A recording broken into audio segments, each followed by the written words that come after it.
Пилоттық жобаның бизнестік ортаны дамыту бағыты бойынша құрылған жұмыс тобы Теміртау политехникалық колледжінде семинар өткізді. Топтың жетекшісі облыстық кәсіпкерлік басқармасы басшысының орынбасары Асылбек Нұрмахамбетов жастарды ашық пікір алмасуға шақырды. Өйткені күн тәртібінде көтеріп отырған мәселе жастарға жақын жеке кәсіпті ашу мен оның жолдары туралы болды.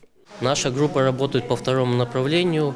Біздің топ екінші бағыт бойынша жұмыс жасауда. Жұмыс тобы бар. Оған Даму институты, екінші деңгейлі банктер, кәсіпкерлер палатасы, Даму қоры, Сарыарқа технопарк мамандар кірген. Олар түсініктемелер жүргізуде. Жобаның аясында тұрғындар қандай кәсіпкерлікті қолдау бағдарламалар бар екендігін, өз ісіңді қалай ашуға болады, несиені қалай алуға болады, кәсіпкерлік негізіне үйренуге қандай оқытулар бар, қаржылық және қаржылық емес қолдаулар жайлы мәліметтер беруде.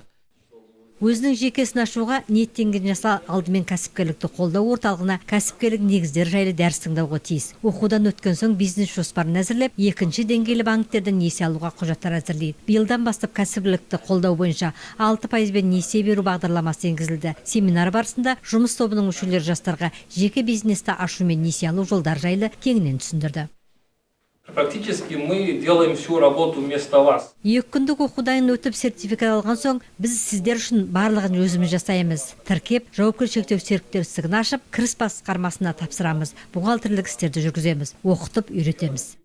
Көтерілген тақырып жастардың қызықтырғандар байқалады. Олар мамандарға сауалдарын қойып, жауаптар алды. Мәселен, осы кездесуде Теміртау политехник колледжінің 3-ші курс студенті Рахымжанов Елжасқа да жеке өз кәсібін ашу ой салыпты. Ол кездесу барысында мамандардан көптеген мәліметтерді білгендігін айтады.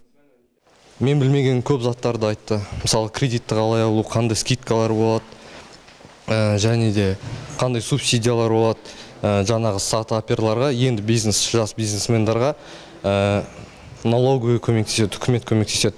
Ол мысалы 19%-дің кредитін алса, ол 10%-ын ғана төлейді. Және де осы біздің қаламызда жас бизнесмендерге жаңағы бизнес мектеп бар екен білмедім. Осы бүгін келіп бәрін айтты, түсіндірді. Сол үшін рахмет.